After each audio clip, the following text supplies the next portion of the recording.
Salut mes petits êtres, j'espère que vous allez bien. On se retrouve aujourd'hui pour une vidéo qui va être, j'espère, pas trop longue parce que j'ai tellement de choses à vous présenter que on verra. Donc je vais vous montrer toutes mes sagas en cours. Et il y en a un bon paquet, j'ai même pas osé les compter tellement il y en a. Je sais, je devrais me concentrer sur quelques sagas et ne pas en acheter plus derrière, mais que voulez-vous, la faiblesse est présente. Bon, pour qu'on se perde pas trop, je les ai classés en deux différentes catégories, VF et VO confondus. Il y aura la partie des sagas que je veux continuer, et la partie des sagas où je sais pas trop, ou que je veux absolument pas continuer. Voilà, comme ça va être un petit peu plus clair. Et à chaque fois, je vais donc vous montrer le livre. Il y aura un petit résumé, une note sur 5, et je vais vous donner mon avis en quelques phrases, sinon on n'en finit pas si je dois blablater pendant des heures dessus. Du coup, on va commencer avec les sagas que je veux continuer parce que c'est celle où il y en a le plus. C'est parti! Alors, on commence par Serpentine Dove de Shelby Marine, publié chez les éditions de Saxus.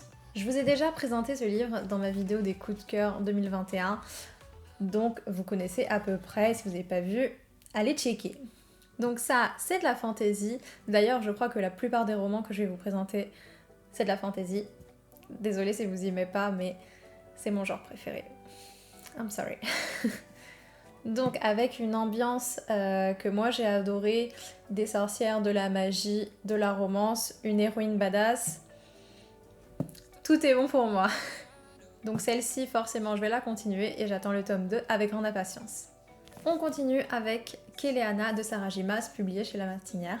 Donc c'est du J.Maas, c'est-à-dire de la fantasy, des personnages addictifs, une héroïne super badass, de la romance. Tout est bon, vous inquiétez pas. Donc j'en suis au tome 3. Par contre, chez La Martinière, je sais pas ce que vous faites.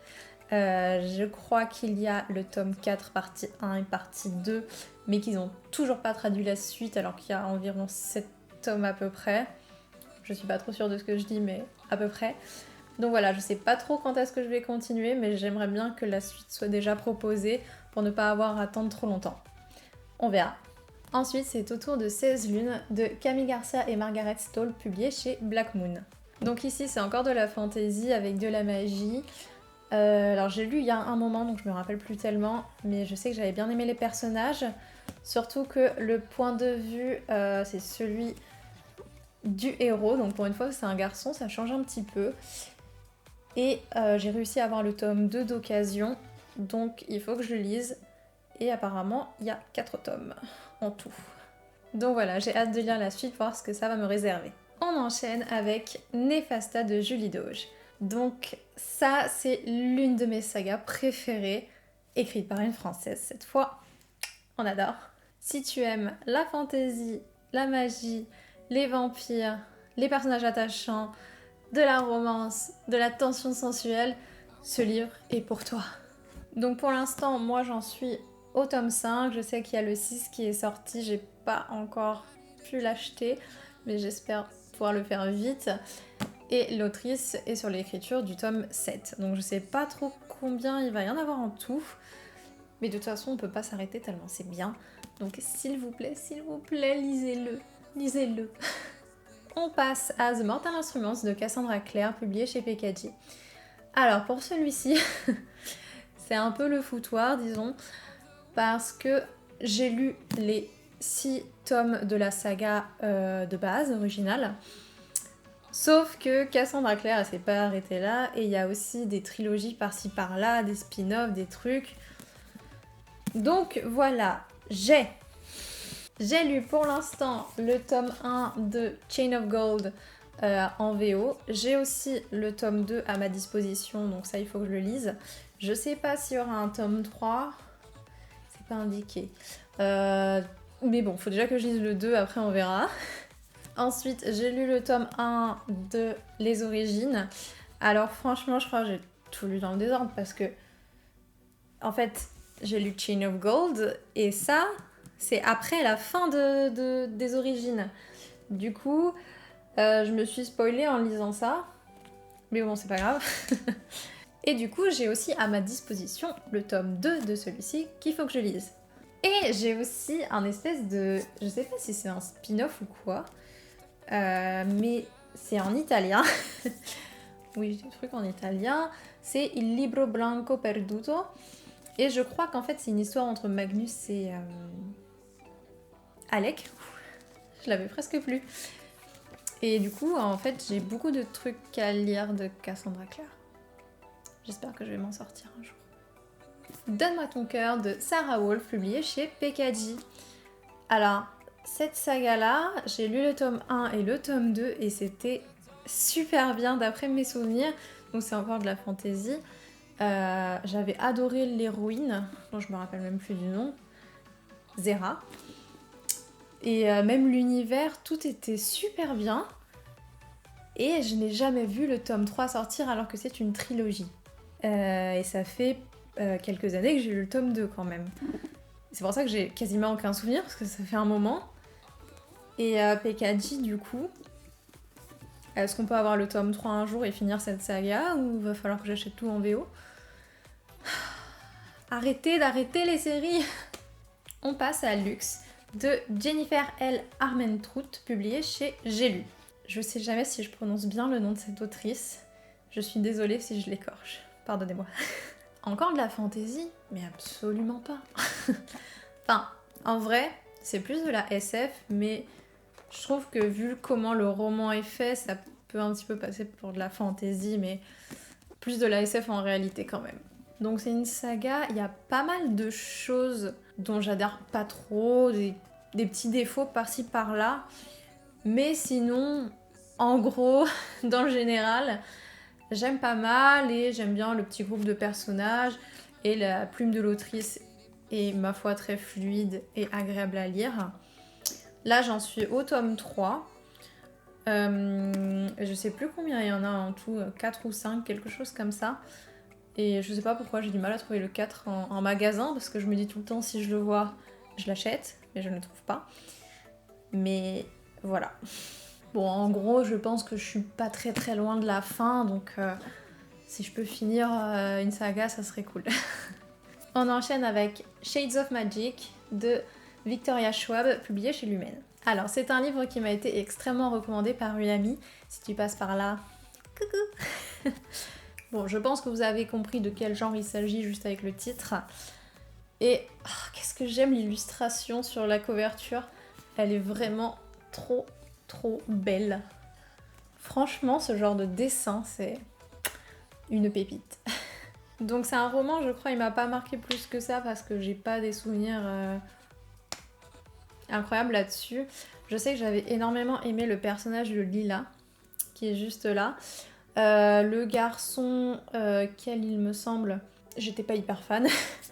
Mais l'univers est très sympa, il est plutôt riche. Par contre, je sais pas combien de tomes il y a, je pense qu'il y en a 3. On va dire qu'il y en a 3. Donc, j'ai que le 1. Encore du travail à faire, hein. Ensuite, Écorché de Karian Cole, publié chez Infinity Romance. Honnêtement, ça fait tellement longtemps que je l'ai lu que j'ai zéro souvenir de ce livre, à part le fait que j'avais beaucoup aimé et que ça parle d'une différence d'âge. Sinon, franchement, j'ai rien d'autre. Et du coup, alors je crois que c'est une duologie, hein, il me semble. Et si j'ai tant aimé, pourquoi est-ce que je n'ai pas acheté la suite tout de suite? Je n'en ai aucune idée, mais il faut vraiment que je la prenne, comme ça ce sera terminé. On continue avec Vampiria de Victor Dixon, publié chez Collection R.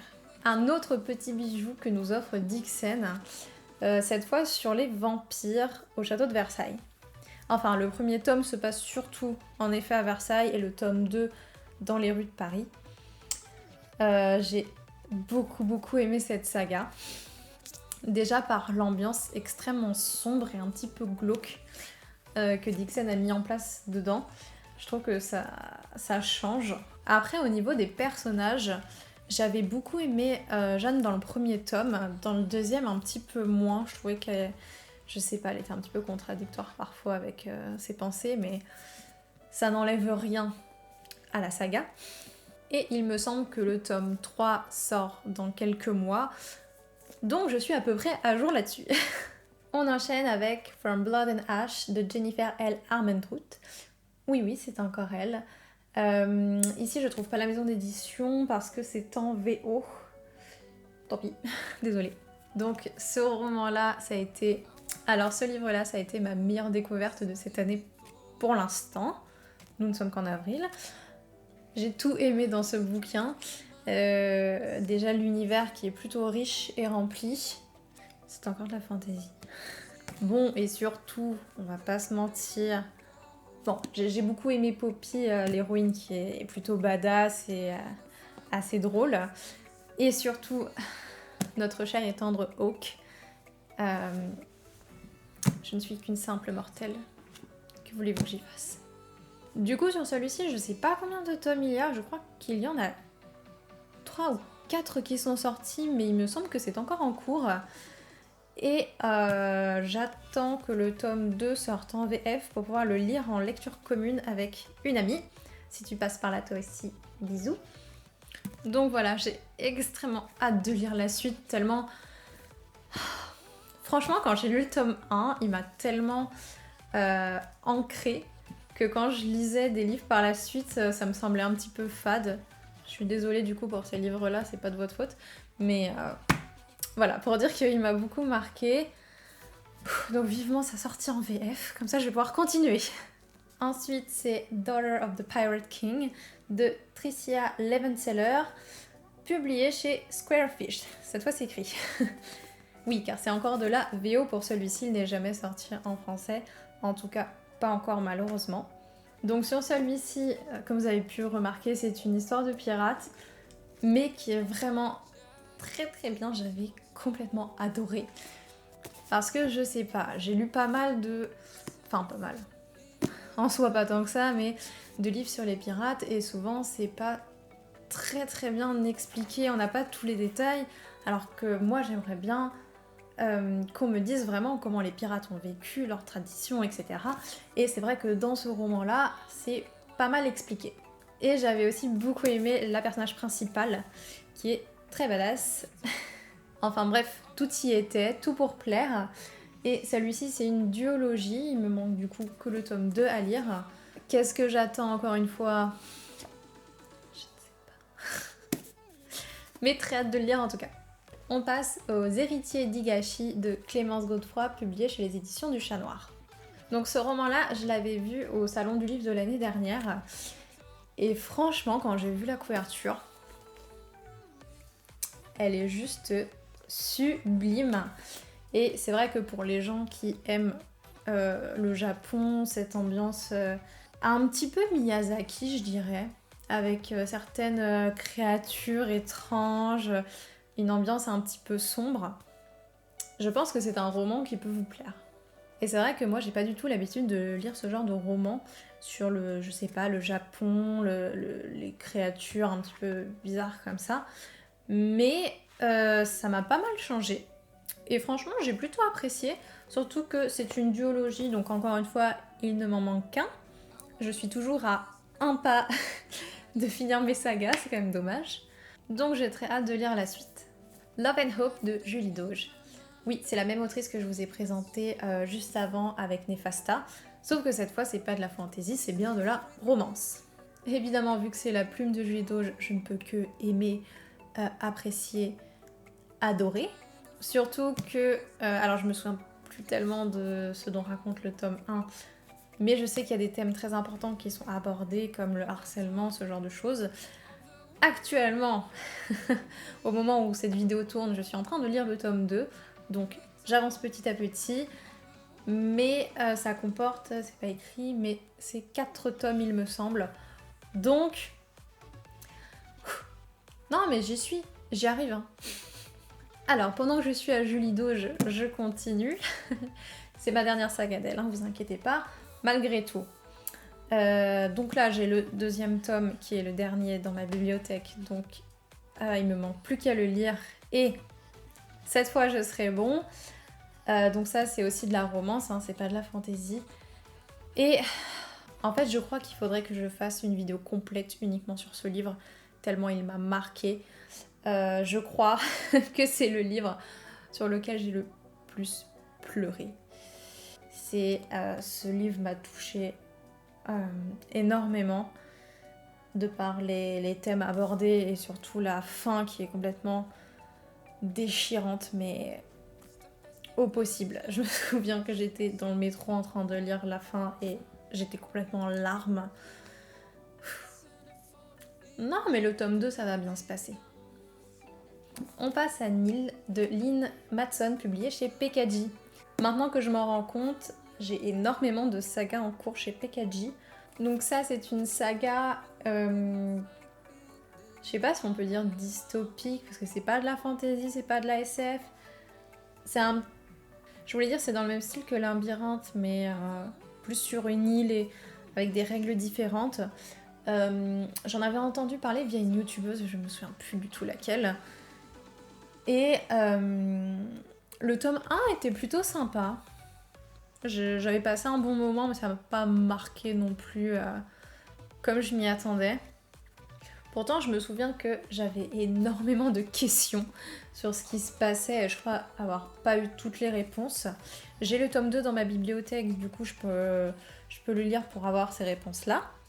Je ne l'ai pas encore fait, encore une fois, on ne sait pas pourquoi. Par contre, je crois qu'il y a 3 tomes en tout, mais je suis pas sûre. Donc bon, déjà il faut que je lise le tome 2 et puis on en reparlera une prochaine fois. Inheritance Games de Jennifer Lynn Barnes, de chez qui? PKJ. Donc ce roman, j'en ai parlé dans ma précédente vidéo du coup, si vous l'avez vu. Donc celui-ci, c'est pas de la fantasy, c'est juste une enquête très mystérieuse, mais avec des personnages super addictifs. On veut savoir la suite, l'écriture est très bien. Bah j'attends le tome 2. On continue avec Caraval de Stéphanie Garber, publié chez Bayard. Encore une fois, un roman qui m'a été recommandé par la même personne que la dernière fois. Si tu passes encore par là, bisous. Alors celui-ci, c'était vraiment un roman qui changeait de d'habitude. Parce que, je sais pas pourquoi, ça ressemble un petit peu à la fantasy alors que ça ne l'est pas. Il y a beaucoup d'illusions, de mystères, d'énigmes. C'était franchement pas mal, mais pour moi le gros flop c'était les personnages. Surtout la personnage principale, dont je ne me souviens plus du nom, mais qui m'était vraiment insupportable. Encore une parmi tant d'autres. Et je crois que pour celui-ci c'est une trilogie, donc j'ai encore du travail à faire. On continue avec Un sort si noir et éternel de Brigitte Kemmerer, publié chez Rajo. C'est fou, maintenant que je le vois, je me dis qu'il est méga gros. C'est un pavé ce truc. Donc celui-ci, il était dans ma wishlist depuis un petit moment. Déjà de par la couverture qui me donne fortement envie. Et c'est du coup une réécriture de La Belle et la Bête. Mais version un petit peu plus glauque. Enfin, je dis glauque, c'est pas le bon mot, c'est plus sombre. C'est pas glauque, pardon. Alors, dans mes souvenirs, je l'avais lu assez rapidement, malgré le nombre de pages. C'était assez sympathique, je passais un bon moment. Les personnages, je crois que j'avais pas trop aimé la personnage principale, mais pour changer, j'ai envie de vous dire. Mais il n'y a rien qui m'a... C'est pas sorti du lot, quoi. Je pensais vraiment à quelque chose d'un peu fou qui allait me transcender, et non. Donc voilà, il me semble que c'est une trilogie aussi, donc je lirai sûrement la suite, mais rien d'exceptionnel à mon goût. Nos chemins de travers de Georgia Caldera, publié chez J'ai lu. Donc celui-ci, je l'avais acheté suite à une chronique sur Instagram de quelqu'un, ça m'avait donné très envie. Donc il s'agit d'une romance qui est vraiment très douce, très, très pure, avec des thèmes importants qui sont abordés dedans. Et même les personnages en soi sont un petit peu différents de d'habitude. Ils font que évoluer au fur et à mesure du roman. Et franchement, j'avais passé un bon moment, c'était plutôt sympa. Celui-ci, c'est une duologie, donc il me manque le tome 2. Donc oui, j'ai hâte de lire la suite. Le Pacte d'Emma de Nin Garman, publié chez Albin Michel. Alors je vais vous dire, Nin Garman, j'adore cette autrice. Tout ce qu'elle écrit à chaque fois, c'est vraiment trop bien. Elle écrit de manière vraiment très agréable, elle réussit toujours à aborder des sujets un petit peu sensibles, mais de la bonne manière, et elle arrive toujours à rendre ses histoires très intéressantes. Et en fait, je sais pas, pour celui-ci, c'était un petit peu drôle parce que j'avais pas lu le résumé en fait, je savais pas du tout de quoi ça parlait, mais ici vous avez une petite phrase. Elle est mourante, lui seul peut la sauver, mais à quel prix? Et en fait, je sais pas, moi j'avais l'impression que c'était un roman de maladie, un petit peu comme Nos étoiles contraires. Et en fait, pas du tout, parce que vers le milieu, un petit peu début... Oh! J'ai retrouvé un marque-page. Contente. Et en fait, pas du tout, parce que vers le milieu à peu près de l'histoire, on se rend compte qu'il y a de la fantaisie dedans. Et ça m'avait un petit peu perturbée, enfin dans le bon sens, hein. J'étais contente qu'il y ait de la fantaisie, mais je m'y attendais pas du tout. Et du coup pour celui-ci c'est une duologie aussi, et j'ai vraiment hâte de lire la suite. De toute façon c'est Neil Gaiman, donc ça ne peut être que bien. Pendant qu'on est encore avec Neil Gaiman, je vais vous présenter La nuit où les étoiles se sont éteintes, en collaboration avec Marie Alino, publié chez Albin Michel toujours. Déjà je trouve que la couverture est très très poétique, je la trouve très jolie, avec de belles couleurs. Donc ici, encore une fois, il y a des thèmes très importants qui sont abordés. C'était vraiment un plaisir de le lire, comme d'habitude. Et en fait, j'ai vu très récemment qu'il y avait une suite. Et je pensais pas. Et du coup, je me souviens même plus comment ça a fini, mais si je le pensais pas, c'est que ça s'était fini un petit peu comme une fin. Mais très hâte de lire la suite. On continue avec Fable de Adrienne Young, publié chez Wednesday Books. Je pense honnêtement que ce livre-là, si vous êtes souvent sur les réseaux sociaux et que vous checkez des comptes sur les livres, vous l'avez forcément vu passer. En tout cas, c'était mon cas. Je me souviens que je l'avais vu, mais genre dans toutes les bibliothèques des Instagrammeuses, c'était incroyable. Et ça donnait très envie. En fait, au début, je pensais que c'était une histoire de pirates. Enfin, en tout cas, c'est ce que j'avais compris. Surtout que, bon, là, vous voyez pas, mais dans ses yeux, il y a un bateau. C'est plus des gens qui échangent des choses. Enfin, je sais pas tellement comment le traduire en français. Parce que, oui, pardon, du coup, c'est encore de la VO. Ça n'a pas été traduit en français. Néanmoins, c'était pas aussi épique et incroyable que ce que je pensais. Ou alors, c'est que j'étais pas dans le bon mood, je sais pas trop. Mais j'avais quand même passé un bon moment et c'est aussi une duologie, donc j'ai hâte de lire la suite. On enchaîne avec La Duperie de Guenièvre de Kiersten White, publiée chez De Saxus. Donc oui, si vous avez remarqué, j'ai enlevé la jaquette de base parce que je trouve que le livre en dessous est vraiment très très beau. Et en plus, c'est tellement rare d'avoir un livre jaune que voilà, autant en profiter. Alors pour celui-ci, un petit peu compliqué parce que ça parle donc de la légende arthurienne et j'ai jamais lu de roman là-dessus, donc j'étais très curieuse. Néanmoins, ça m'a pas tellement convaincue. Déjà, De Saxus, je sais pas ce que vous faites, mais dans tous vos livres, il y a 1 million de problèmes de traduction, de fautes, de coquilles. Donc ça, pour un livre qu'on paye plus de 20 €, c'est plutôt fatigant. Et en plus, ce problème-là, c'était beaucoup, mais beaucoup vu dans ce livre. C'était tourné un petit peu partout. Je sais pas si vous avez vu sur les réseaux sociaux, mais ça s'est beaucoup vu. Il y avait énormément de problèmes de traduction et du coup, il y avait des phrases en français mais qui ne voulaient rien dire. Et c'est vrai que quand on paye un roman en plus aussi cher, je sais pas, qu'on est à fond dans notre lecture et qu'on tombe sur une phrase qui n'a aucun sens, ça nous embrouille un petit peu. En plus, c'est drôle parce que je vous dis tout ça, mais j'ai quand même acheté le tome 2. Donc là, je suis en train de vous dire tous les points négatifs de ce livre, mais au final, j'ai acheté le tome 2. Pourquoi? Bah tout simplement à cause de la couverture qui est magnifique. Non mais regardez-moi ça, c'est une beauté. Et en relié, enfin. Et du coup, vu que j'ai le tome 2, je me dis, faut que je le lise. Mais je crois que le tome 2 n'est pas mieux que le tome 1. En plus, c'est une trilogie, donc je sais pas si j'aurais dû le mettre dans la deuxième catégorie finalement, mais on verra très bien ce qui se passe. On passe à Nashira de Licia Troisi, publié chez Pekaji. Donc encore une fois, ça c'est un roman que j'ai acheté surtout pour la couverture. J'avoue que je suis un petit peu un pigeon là-dessus, mais c'est ce qu'on voit en premier, c'est ce qui donne envie, donc voilà. Et en plus, comme j'ai une âme de collectionneuse, j'aime avoir de beaux objets. Donc on va dire que c'est pas de ma faute. En vrai, l'histoire était plutôt sympathique, donc c'est de la fantasy.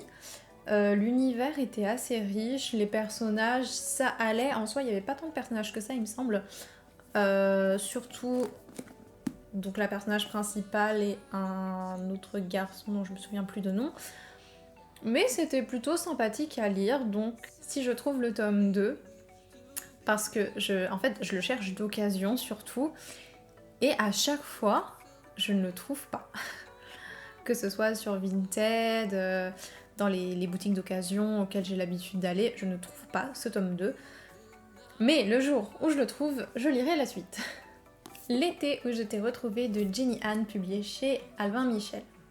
Donc Jenny Han, si le nom vous dit quelque chose, c'est l'autrice de À tous les garçons que j'ai aimé. Donc il y a aussi des films sur Netflix, donc peut-être que vous avez vu. C'est donc la même personne qui l'a écrit. Donc en fait celui-ci c'est un petit peu pareil que pour Nashira. J'attends de le trouver d'occasion. J'avais trouvé le tome 1 et 2 à Book Off. Et j'attends de trouver le tome 3, mais ça me semble plutôt compromis parce que c'est rare de trouver juste le dernier tome d'une trilogie. Mais on verra. En tout cas, ça c'est une romance extrêmement douce. Très très calme que je lisais le soir. Et c'était vraiment posé, c'était très agréable. Bon, les personnages, honnêtement, ils cassent pas trois pattes à un canard, mais ça se laisse lire. Espérons donc que j'arrive à trouver le tome 3 pour terminer cette saga. On passe à Six of Crows de Leigh Bardugo, publié chez Milan. Donc, beaucoup mieux que Grisha, ça y a pas à dire, y a pas à discuter. L'univers et le scénario ne m'ont pas énormément convaincue, mais c'est parce que c'est le même univers que Grisha et de base j'avais pas aimé. Donc sans surprise, j'aime pas ici non plus. Mais par contre, les personnages sont incroyables. Ils font complètement la force de ce roman. Et franchement, j'aurais adoré pouvoir lire la suite, car c'est une duologie en plus. Mais malheureusement, grâce à notre ami Netflix qui a produit la série de Grisha, ils ont complètement changé toutes les couvertures de Grisha et Six of Crows. Et le problème, c'est que je n'arrive pas du tout à le trouver. Donc j'arrive à trouver avec l'ancienne couverture mais en poche, mais en version brochée, c'est impossible de le trouver. Même sur Vinted, je ne le trouve pas. Et sauf que j'ai pas envie de l'acheter soit en poche ou avec une autre couverture, je veux la suite, mais la bonne suite. Donc, quand je trouverai ce fameux tome 2, je pourrai terminer la saga. On continue avec Damnée de Lauren Kate, publié chez... Ah bah c'est pas écrit. Édition de Noyelles. Je ne connais pas. Enfin, je crois que ça doit être quelque chose en rapport avec Bayard parce que les autres tomes, c'est de chez Bayard. Donc celui-ci, il avait un univers vraiment intéressant, assez sombre, mystérieux, avec des créatures que j'avais pas l'habitude de voir dans des romans, des questionnements. Donc encore une fois, pour celui-ci, c'était plutôt les personnages qui pêchaient à mon goût. Ça faisait très roman un petit peu adolescent. Et c'est vrai que bon, maintenant que je ne suis plus adolescente, c'est un petit peu compliqué, surtout qu'en plus il me semble qu'il y a un triangle amoureux, donc j'aime pas trop. Mais honnêtement, la fin m'avait plutôt intriguée et m'avait donné envie de lire la suite. Et la suite, je l'ai, je sais pas si j'ai toute la suite par contre. En tout cas, j'ai les 4 premiers tomes. Et j'en ai lu qu'un pour l'instant. Il va falloir bosser, hein. Animal de Victor Dixon, publié chez Gallimard Jeunesse. Donc forcément, moi, après avoir lu Phobos et Vampiria, que j'ai adoré de cet auteur, tous les autres livres, j'ai envie de les lire. Et celui-ci, je l'avais trouvé dans un magasin d'occasion, Book Off toujours. Et en plus, à l'intérieur, il y a une dédicace. Si jamais, Hélène, tu passes par là, big up à toi. Donc ce roman, en fait, c'est une réécriture de Boucle d'Or, que j'avais trouvé assez intéressant. C'est assez glauque et sombre, mais moi j'aime bien ce genre d'univers, donc ça me dérange pas. Après, c'était pas le roman que j'ai adoré parce qu'il y avait quelques soucis dedans à mon goût, je me rappelle plus vraiment lesquels, mais tout n'était pas parfait. En tout cas, je sais qu'il y a un autre tome, je pense pas que ce soit une trilogie, enfin en soi peut-être, je n'en sais rien, mais je sais qu'il y a un autre tome que je ne possède pas et si jamais je le trouve d'occasion, j'aimerais bien. On passe au Trône des Sept Îles de Adeline Grace, publié chez De Saxus. S'il vous plaît, prenons un petit moment pour admirer cette couverture de qualité. Elle est trop sublime. Donc c'était un roman où il y avait bateau, mer, sirène, fantaisie. Donc franchement, j'avais trop hâte de le lire. D'ailleurs, je crois qu'il était dans ma wishlist depuis longtemps. Et quand j'ai vu que De Saxus allait le publier en français, j'ai pas hésité une seule seconde. Sauf que, en fait, de ce dont je me rappelle, il m'avait pas trop convaincue. Je crois qu'il y avait beaucoup d'éléments qui ne me convenaient pas à moi en tout cas. Et ça m'avait un petit peu déçue parce que... Après, je me dis, c'est peut-être moi, j'en attendais trop. Parce que je suis une très grosse fanatique des sirènes et il y a très peu de livres là-dessus malheureusement. Les seuls romans que j'ai lus, tous n'étaient pas bons. Et celui-ci en fait un petit peu partie. Mais je vais quand même lire la suite parce que j'adore les couvertures et peut-être que ça s'améliore au fil du temps. Ok, maintenant qu'on en a terminé avec les sagas dont je veux lire la suite, on passe aux sagas dont je ne veux pas lire la suite ou celle où je suis un petit peu trop mitigée pour me décider encore. On commence avec Vampire Diaries de L.J. Smith, publié chez... on ne sait pas. Hachette. Publié chez Hachette. Bon, alors j'ai envie de vous dire, heureusement que je les ai trouvés d'occasion, qui étaient donc... j'ai pas encore enlevé l'étiquette, mais c'était 1€ chacun. J'ai quand même lu les 5 premiers tomes. Et je crois qu'en tout, il doit y en avoir 9, quelque chose comme ça. Et franchement, moi j'ai commencé à le lire parce que j'adore la série. Franchement, j'adore l'ambiance, tous les personnages, les relations entre tous. C'est une série qui restera gravée dans ma mémoire. Et je me suis dit, si la série allait bien, les romans vont être encore mieux, parce qu'en général, c'est ce qui se passe. Et là, eh bien c'est le contraire. Franchement, pour le coup, je devrais presque vous faire une vidéo entière sur ce sujet. Mais les personnages sont tellement différents et le scénario aussi, je vous jure, c'est un délire. Juste pour, pour vous montrer un petit peu, je vais vous donner 2 petites informations. Donc, évidemment, c'est pour ceux qui ont vu la série, parce que les autres, ça va pas du tout vous parler. Mais vous voyez que dans la série, Elena, elle est brune avec les yeux marrons, elle est plutôt douce, elle tient aux autres, elle est gentille, et c'est pour ça qu'on s'attache facilement à elle. Dans les bouquins, elle est blonde aux yeux bleus, et c'est vraiment la peste de service, quoi. C'est vraiment genre la cheerleader du lycée, elle essaye de draguer tout le monde, et d'ailleurs elle essaye de draguer Stéphane, enfin... C'est vraiment un personnage un petit peu irritable dans les bouquins. Et aussi, je vous jure que c'est tellement un délire complet, parce que donc j'ai lu les 5 premiers tomes, et il me semble que Elena meurt et ressuscite, je sais pas, genre 5 fois, mais en différents êtres différents, disons. Je veux pas trop vous spoiler, mais ça part vraiment dans tous les sens, je trouve. Donc ça, malheureusement, c'est sûr à 100% que je vais pas lire la suite. Je garderai peut-être les livres, j'ai pas tellement envie de les vendre, juste pour le côté nostalgie de Vampire Diaries, mais ça n'ira pas plus loin. Le prochain, c'est Le Trône de Fer de George R.R. Martin, publié chez J'ai lu.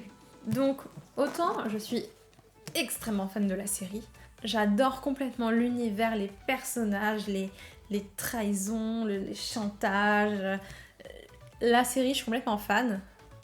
Bon, sauf la dernière saison. Et du coup, c'est pour ça que de base, je voulais lire les livres. En sachant que dans les bouquins, il me semble du coup que les 3 premières intégrales sont plutôt similaires à la série, mais qu'après ça change beaucoup. Et surtout que j'aimerais bien avoir la vraie fin de l'auteur, voir si c'est plus compréhensible que dans la série. Donc je suis déjà fière de moi parce que j'ai lu les 2 premières intégrales, ce qui est déjà incroyable. Et j'avais commencé l'intégrale 3, j'en suis à la page 369. Pas mal déjà. Mais franchement, c'est un fardeau de lire ça. Après, je sais qu'il y a eu d'autres traductions dont peut-être que je devrais me tourner vers ça finalement. Mais c'est vrai que les intégrales, en tout cas de cette version-là, ils sont très lourds. Déjà en termes de poids, parce que là, je ne fais même pas le délire. On est à 1150 pages et c'est écrit en pâte de mouche. Et en plus, c'est vraiment en langage médiéval. Il y a des mots, je sais pas, de termes médiévaux, de l'ancien français, et t'es un petit peu obligé d'avoir ton dictionnaire à côté de toi, sinon tu comprends pas grand chose. Et sur plus de 1100 pages, ça fait long. Donc peut-être que je me rachèterai les nouvelles traductions et essayer pour voir si ça me convient mieux. Mais en tout cas, cette version-là, je ne la continuerai pas. On continue avec The Bridge Kingdom de Daniel L. Jensen, publié chez... Je sais pas trop. Alors pour celui-ci, c'est de la VO, donc il n'existe pas en français. Pour ce roman, en fait, c'est un peu pareil que pour Fable. Je l'avais vu énormément dans les bibliothèques des Instagrammeuses américaines. Et en fait, pour le coup, il me donnait très très envie. C'était de la romance, de la royauté. Normalement, ça devait le faire. Mais étrangement, quand je l'ai lu, ça m'a pas marqué plus que ça. Les personnages ne m'ont pas fait ressentir d'émotions particulières. Du coup, j'ai pas envie de m'embêter à lire la suite, alors que vraiment le premier m'a pas laissé un quelconque souvenir. Donc ce sera non pour moi. Ensuite, c'est A Deal with the Elf King de Elise Kova, publié chez... Je ne sais pas. Sur les livres VO, j'ai du mal à avoir les maisons d'édition. Donc celui-ci aussi de la VO, pas disponible en français. Donc bon, celui-ci, je pense que vous avez compris maintenant, je l'ai acheté grâce ou à cause, je ne sais pas, de la couverture qui est une pépite, je trouve. Elle est incroyable et même, je vais vous montrer parce que c'est vraiment très très beau. Même l'intérieur est juste magnifique. Franchement, sur celui-ci, je sais pas qui est la maison d'édition, mais ils ont fait un taf. Très très bien. Et finalement, pour celui-ci, c'est la même chose que pour Bridge Kingdom. J'ai pas ressenti quoi que ce soit au niveau des personnages, de l'histoire. Peut-être ça m'a marqué un petit peu plus que celui d'avant, mais pas grand-chose quand même. Par contre, celui-ci, il me semble que c'est une duologie. Je sais pas encore si je vais le lire honnêtement. Parce que celui-ci, j'ai pas envie de dire un nom définitif. Parce que déjà, je sais que l'autre a une couverture tout aussi belle. Qu'il fait moins de 350 pages, donc c'est assez rapide à lire. Donc peut-être que je m'y mettrai, mais ça va pas être pour l'instant. C'est au tour de la trilogie The Curse de Marie Rutkowski de chez Lumen. Donc comme vous le voyez, je vous ai dit The Curse, mais là il y a écrit The Kiss, parce que en fait j'ai les 3. J'ai donc la trilogie avec moi. J'avais beaucoup aimé le tome 1. J'avais trop aimé la relation entre la personnage principale, dont je ne me souviens plus du nom, et du personnage masculin, dont je me rappelle plus du nom non plus. Et franchement, pour le tome 1, j'étais complètement à fond dedans. Après, j'ai acheté le tome 2, et gros flop. Le tome 2, j'ai pas du tout aimé. Et malheureusement, du coup, j'avais déjà le tome 3. Je vais les garder avec moi parce que je trouve que les couvertures sont très très belles. Ça fait un petit peu penser à la sélection avec les filles avec des grandes robes. Je sais pas pourquoi j'aime bien ce genre de couverture, quand c'est bien fait c'est joli. Mais je pense que je ne lirai jamais le tome 3 parce que le 2 m'a tellement... j'ai pas envie de dire dégoûté, c'est un mot un petit peu fort, mais il m'a tellement pas convaincue que je lirai pas la suite. On enchaîne avec Gone de Michael Grant publié chez PKJ. Donc pour celui-ci, j'avais lu le tome 1 grâce à une youtubeuse aussi dont je ne me rappelle pas le nom. Et en vrai le tome 1 je l'avais plutôt bien aimé. Donc c'est de la dystopie pour celui-ci. C'était assez intéressant. Par contre c'est vrai que la chose qui m'a dérangée, c'est que tous les personnages, ce sont des enfants. Enfin, je dis, il y a des enfants, c'est plus des préadolescents, disons, mais c'est vrai que maintenant, pour moi, ce genre de roman, j'ai pas envie de dire c'est plus de mon temps, je suis pas non plus une ancêtre, mais je trouve que c'est plus dur de rentrer dans la peau des personnages et de s'attacher quand il y a une aussi grande différence d'âge. J'avais néanmoins trouvé du coup le tome 2 à Book Off pour 2,50, donc ça va. Donc j'ai le tome 2, je l'ai pas encore lu, je sais pas si je vais le lire, mais bon, ça serait dommage vu que je l'ai avec moi. En tout cas, ça va pas être pour maintenant, donc je le mets en pause celui-ci. On passe à La carte des confins de Marie Réplin, publié chez PKJ. Donc celui-ci, je me souviens que quand j'ai vu sortir, je me suis dit waouh, une histoire sur les pirates, trop bien. En plus, la couverture est vraiment trop jolie, ça donne envie. Sauf que j'avoue que pour ce roman-là, j'ai été pas mal déçue. Je trouvais vraiment... en fait, il faudrait que je fasse une vidéo un petit peu plus longue dessus aussi. J'ai trouvé que le côté pirate était vraiment survolé. Pour moi, les pirates qui sont décrits dedans ne sont pas les vrais pirates. Et en plus, les personnages principaux sont tellement contradictoires avec leurs pensées, c'est une folie. Et je sais que le tome 2 est sorti assez récemment au moment où je tourne, et la couverture est tout aussi sympathique. Et en soi, je sais pas si je vais le lire parce que les pirates m'intéressent tellement que j'ai envie de donner une deuxième chance à ce livre. Mais en même temps, celui-ci m'a tellement déçue que je reste un petit peu mitigée là-dessus. Je vous en dirai des nouvelles. On passe à l'avant-dernier avec Leur sang coule dans tes veines de Rachel Burge, je sais pas tellement comment ça se prononce, publié chez Casterman. Donc celui-ci, moi je l'avais pris déjà parce que je trouve que la couverture est très jolie. Et en plus je l'avais vu en chronique chez une bookstagrammeuse et ça m'avait donné quelque peu envie. Alors bien que j'ai énormément aimé la partie qui parle des dieux nordiques, parce que c'est un petit peu la base du récit, et pour le coup ça c'était très intéressant, même si j'ai trouvé que ça manquait de détails. Et en fait, je dois dire que toute la première moitié du roman, je l'avais adoré. J'avais trop aimé l'ambiance qui avait été mise en place. Bon, les personnages, je les adorais pas énormément, mais c'était pas les pires non plus. Et du coup, la deuxième partie, je l'ai trouvée un petit peu plus fade, je dirais. Et je sais pas. Du coup, vers la fin, j'étais pas hyper convaincue de ma lecture. Et je sais pas si je lirai la suite. Je sais pas combien il y a de tomes en tout. J'ai pas réussi à voir. Mais en tout cas, je sais que ça va être une saga. Enfin, peut-être que je lirai la suite parce que ça fait moins de 320 pages, donc c'est assez rapide. Mais je sais pas. Franchement, je sais pas. Et je termine enfin cette très longue liste par Crescent City de J.Maas, publié chez De Saxis. Donc pour ce gros bébé, je vais pas me répéter, j'en ai parlé pendant un petit moment dans ma précédente vidéo sur mes déceptions de 2021. Néanmoins, en effet, comme c'était une très grosse déception, je n'achèterai pas la suite, bien que la couverture du 2 soit tout aussi belle que celle-ci, c'est dommage. Mais bon, je vais pas m'encombrer encore d'un livre de 950 pages. En plus, au prix où c'est vendu, je ne l'achèterai pas. Encore une fois, je suis trop déçue de ne pas l'avoir aimé, mais on ne décide pas. Donc voilà, cette vidéo est enfin terminée. Honnêtement, je sais pas combien de temps elle dure. J'espère que c'est pas trop long. Si c'est le cas, je suis désolée. Mais c'est vrai que ça fait du bien de changer un petit peu de concept. J'aime bien parler de mes différentes sagas.